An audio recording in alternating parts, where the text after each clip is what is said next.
தேர்தலின் போது பணப்பட்டுவாடா செய்யும் வேட்பாளரை தகுதி நீக்கம் செய்ய பல கட்சிகள் கோரிக்கை வைத்துள்ளன. தலைமை தேர்தல் ஆணையர் ராஜீவ்குமார் சென்னையில் பேட்டி. தமிழ்நாட்டில் ஒரே கட்டமாக நாடாளுமன்ற தேர்தலை நடத்துமாறு பல கட்சிகளிடமிருந்து கோரிக்கை வந்துள்ளது. சிவிஜில் செயலி மூலம் பணப்பட்டுவாடா தடுக்கப்படும் எனவும் தலைமை தேர்தல் ஆணையம் திட்டவட்டம். தமிழ்நாட்டில் மொத்தம் 6.19 கோடி வாக்காளர்கள் உள்ளதாக தலைமை தேர்தல் ஆணையர் தகவல்.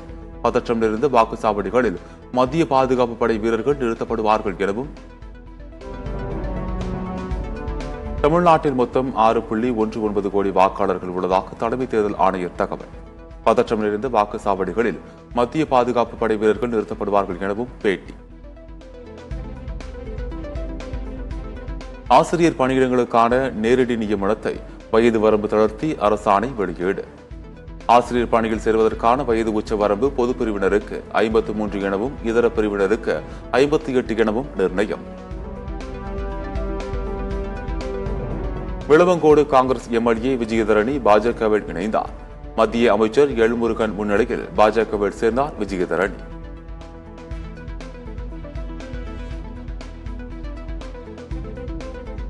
காங்கிரஸ் கட்சியிலிருந்து விஜயதரணி நீக்கம். பாஜகவில் இணைந்த நிலையில் காங்கிரஸ் மேலிடம் பொறுப்பாளர் அஜய்குமார் உத்தரவு.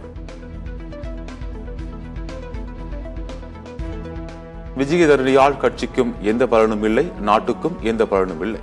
தமிழக காங்கிரஸ் கமிட்டி தலைவர் செல்வ பெருந்தகை விளாசல். இந்தியாவிலேயே கடல் நீரை குடிநீராக்கும் பெரிய நிலையம் சென்னையில் நிறுவப்பட்டுள்ளது.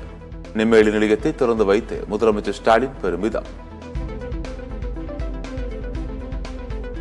நீட் தேர்வு காவிரி விவகாரத்தில் திமுக அரசு ஏமாற்றுவதாக எடப்பாடி பழனிசாமி குற்றச்சாட்டு.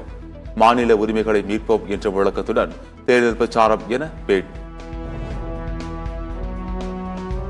முன்னாள் முதலமைச்சர் ஜெயலலிதாவின் 76வது பிறந்த தினம் அதிமுகவினர் கொண்டாட்டம். அதிமுக தலைமை கழகத்தில் ஜெயலலிதாவின் சிலைக்கு பொதுச் செயலாளர் எடப்பாடி பழனிசாமி மரியாதை.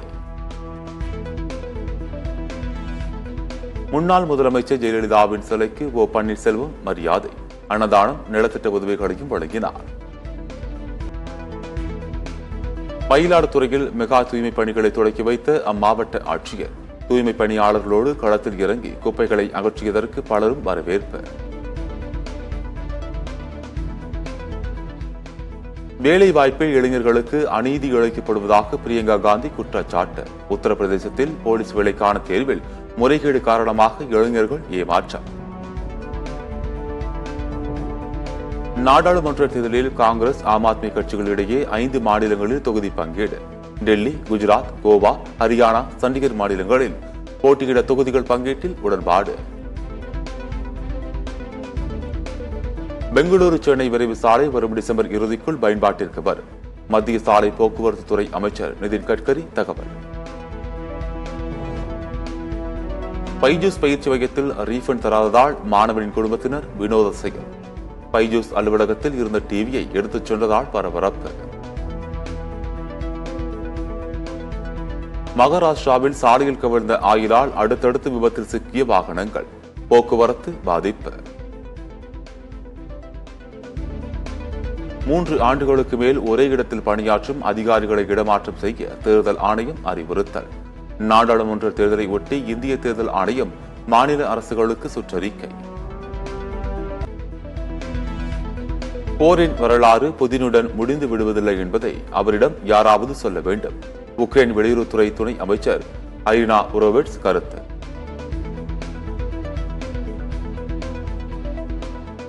ஜிமெயிலுக்கு போட்டியாக எக்ஸ்மெயில் என்ற பெயரில் விரைவில் மின்னஞ்சல் சேவை அறிமுகப்படுத்தப்படும். எலன் மஸ்க் அறிவிப்பு. ஐரோப்பிய யூனியன் பிரதேசத்தின் சுற்றுச்சூழல் விதிகளுக்கு எதிர்ப்பு தெரிவித்து பிரான்சில் விவசாயிகள் தொடர் போராட்டம். பாரிஸ் நகரில் டிராக்டர்களுடன் அணிவகுத்து அதிபர் இமானுவேல் மேக்ரானுக்கு எதிராக கோஷம்.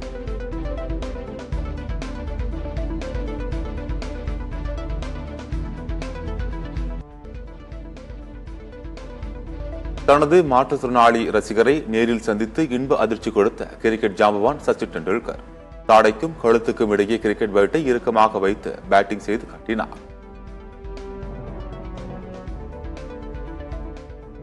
இங்கிலாந்து அணிக்கு எதிரான 4வது டெஸ்ட் போட்டி. முதல் இன்னிங்ஸில் அடுத்தடுத்த விக்கெட்டுகளை இழந்து தடுமாறிய இந்திய அணி.